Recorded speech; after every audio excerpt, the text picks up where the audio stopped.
Alright guys, this is Shadesmoto again. I'm going to make a 300EX review.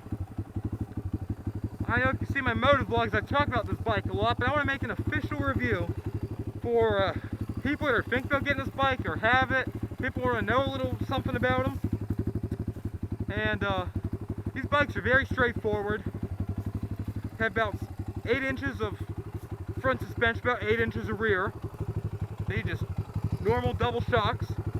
Mine has a DG front bumper. I'm kind of going to do a more specific review on mine, just because, you know, it's cool. It's a little bit modded. Got these Razor 2 fronts, and they work pretty good. It's like an all-round tire.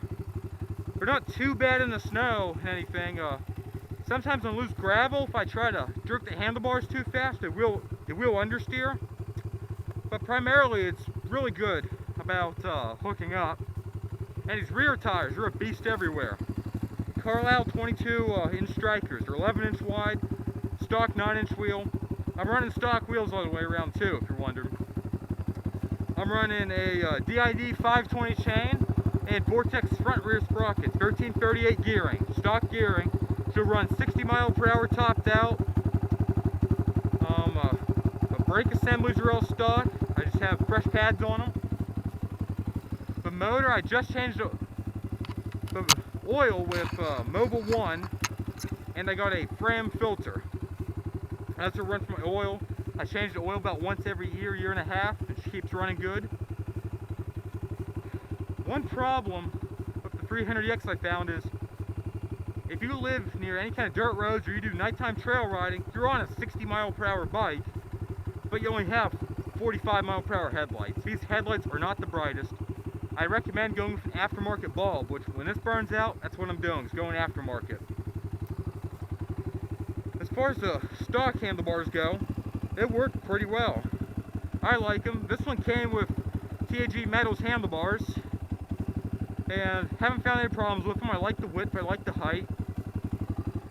They're a really good bar for a sport quad. I have my DG front bumper. But other than that, that's all the cosmetic slash body mods I have to it. The seat is stock, plastics are stock, are not cut.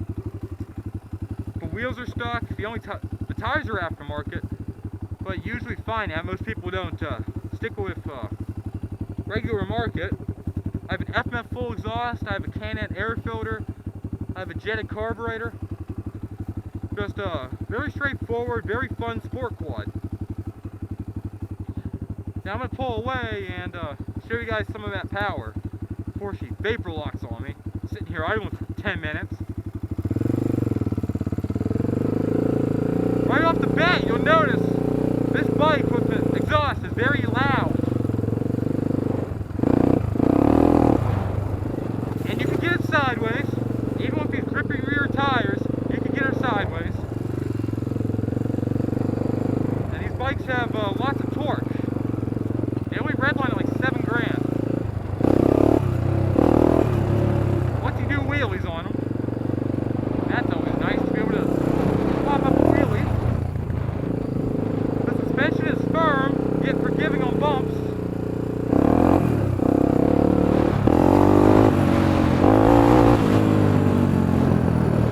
That sound these things make is never old. Oh my god, it is great. And the turning radius is pretty good, especially if you're used to a utility.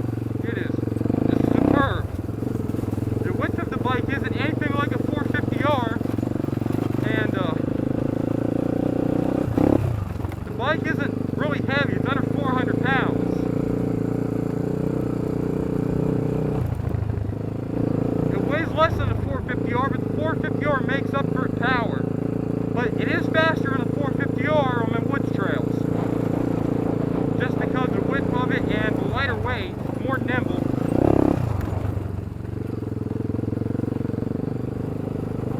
These bikes are very reliable, very easy to maintain. You can reset the valves in less than an hour. And as long as you have a feeler gauge, you can do it by yourself. And that's always good, to be able to do your own maintenance.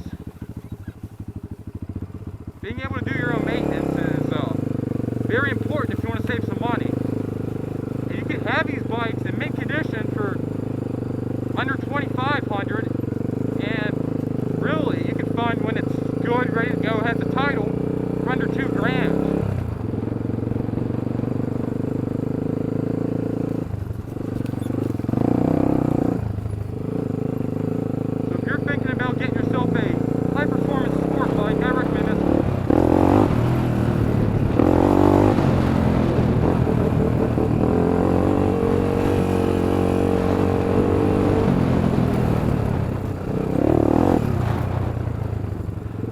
The only downside is people do underestimate these bikes.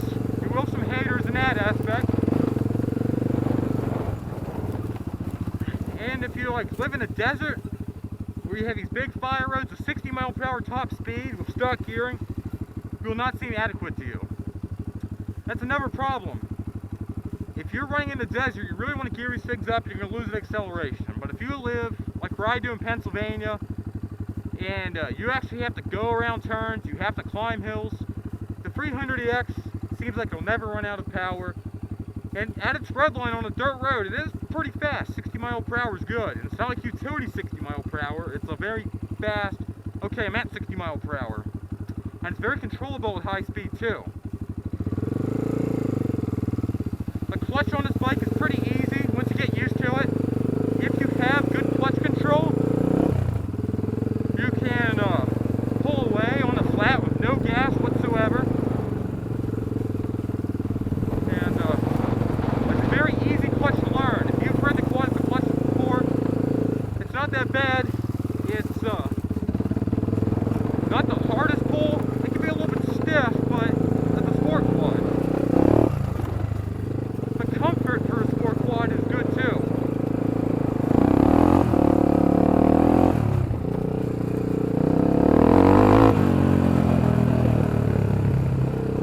Just a really nice bike.